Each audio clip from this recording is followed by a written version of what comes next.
गुरुदेव। जय गुरु माँ चैनल में आप सभी का स्वागत है। आज नव वर्ष है। आज हमारा गुड़ी पड़वा का दिन है और आज 2082 संवत चालू हो रहा है। तो नव वर्ष की बहुत बहुत बधाई हो एवं बहुत बहुत शुभकामनाएं हैं। मैं ईश्वर से प्रार्थना करती हूँ कि आप सभी स्वस्थ रहे और खुश रहे। आज नवरात्रि भी चालू हो रही है तो हमें माता जी की भी आराधना करनी चाहिए। माता जी की आराधना करने से आपकी सभी मनोकामना पूर्ण होगी।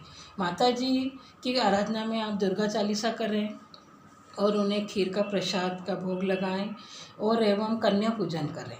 और नवरात्रि में अगर व्रत कर सकते हैं तो अच्छी बात है, नहीं तो कोई बात नहीं। आप छोटी सी भी पूजा करेंगे तो भी हमारी माता जी प्रसन्न होती है। और नियमित अगर आप एक ही जगह बैठकर एक ही समय पे बैठकर अगर आप माता जी की आराधना करते हैं तो आपकी सभी मनोकामना पूर्ण होगी। जय माता जी, जय गुरुदेव।